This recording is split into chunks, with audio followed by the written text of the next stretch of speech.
Voilà. Banderoto bandi. Ça va toquer. Mbote président Olinga. Mbote. Président Olinga. Nous avons déclaration. Voilà. Kuna boyokani. Nasa kolanda ye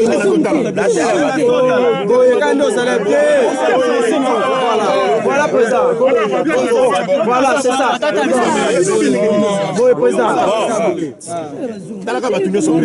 Déclaration.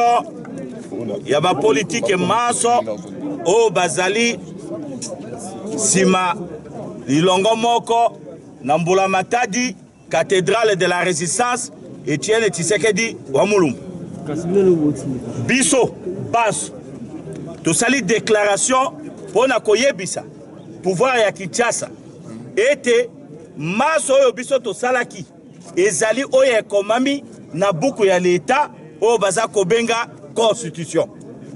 Na kati ya constitution baza kosenga ete congolais nyoso azmilengela pota défendre constitution ye ekolo na ye ozaloza na kati ya mboka ezaloza na libanda ya mboka lolenge yo ozali nango comme devoir ezali ya ko défendre constitution ye ekolo na kati na yango ba congolais baso bazui conscience ya koloba ete biso kokufeze eloko te kasi constitution ya mboka Kongo etikala libela parce que biso baso oyo toza mutu na tango na yango oyo kola akobenga ye kasi constitution ya ekolo na biso yango etikalaka seko na seko lolenge 10 commandements oyo ezali na kati ya Biblia na yango bandeko baso ya rassemblement basangani baevalue oyo eleki na kati ya mboka oyo ata bamboko ezalaki na dictature ya koleka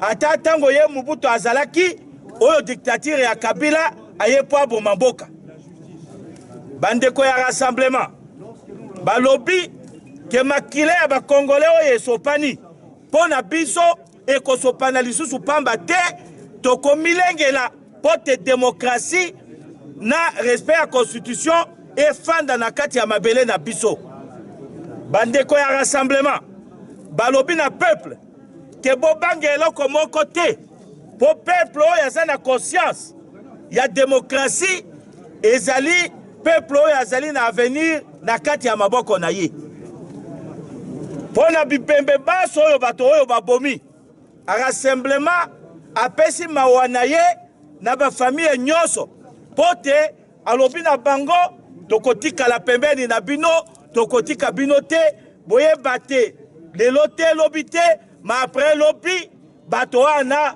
bakozala couronné comme ba martyr oyo basalaki batie elongi na bango ekufi mutu na bango elali makila na bango esopani pote pone ekolo na bango rassemblement lobi boye mabe okufa na sida mabe okufa na malaria mabe okufa na bamaladi nyonso toza kukufa me boyeba ke baoyo balalisi mitu na bango oyo makila na bango basopani pone ekolo na bango koyiba te kobuka te kaka pona koloba ke totosa constitution ya ekolo baoyo wana bapesi bomoi na bango rassemblement alobi bafamille wana nyonso boyeba ke bato wana bakufi te nzambe azali eke yesu mana nzambe akofaka pona biso bango baza lolongo moko sima ndenge yezo ye moko alobaka ke mingi na kati na bino bokosala oyo eleki ngai me bozala na kondima epai ya papa oyo azala likolo rassemblement alobi boye bakongole nyonso na baprovince nyonso bamilengela po bitumba na biso ekokata na sikoyo te toza kokende tina suka il faut respect ya constitution ezala na kati ya mboka na biso rassemblement alobi boye ezala mamanda oyo baza koloba bakotinda to batindi ezala babiloko nyonso ya intimidation eloko moko te oyo ekostope détermination ya peuple pour na koexercer démocratie rassemblement alobi boye na makambo eza koya peuple nyonso bamilengela tokobuka eloko ya mutu te tokoyiba eloko ya mutu te tokosala mabe na mutu te kasi peuple nyonso bakozala lilongo po te tolakisa na mokili démocratie ezali et tokozonga nsima lisusu te pamba te soki tozongi nsima makila ya bandeko na biso ekokende pamba. Rassemblement asukisi mpo na koloba ke todepose plainte na biso na kati ya bambola matadi ya justice. Boyebi mboka na biso ezali na devise paix, justice, travail. Biso todepose plainte na biso a bon uniforme po te enquête esalama mutu nyonso oyo ayebi ezala oyo aza na leta ezala oyo aza na leta te oyo asalaki mbeba bola matadi justice na biso asala musala na ye yango nde biso todepose plainte. Rassemblement apesi merci mingi na peuple ndenge bakombi na degré éveil de conscience ya kosakena te po peuple nyonso oyo aza na kondima na mboka na ye makasi na ye eleki bombe atomique. Rassemblement alobi boye ke peuple bazala na espoir po kala mingi te régime ya Kabila ezokoma na suka po na biso tosi todepose préavis wana na baaction nyonso tozokende na yango tina mois de décembre po topesana na Kabila au revoir. Voilà bandeko babolingo mwana mboka Congo lolenge rassemblement oyo baza ko atouré mbola matadi Etienne Tshisekedi oyo bango nyonso balobi pote tolebisa peuple na biso eloko ya kobanga eza te tokobanga mutu te tokobanga nzambe.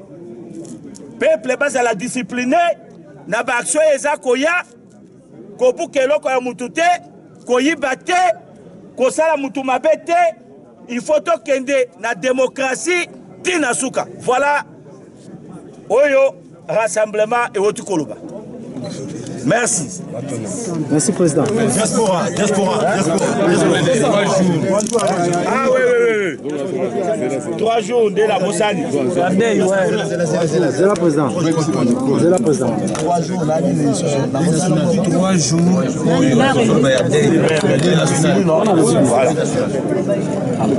Rassemblement. Balobi que le 26 septembre. Mais le 26 c'est quel jour? Le 26 c'est quel jour?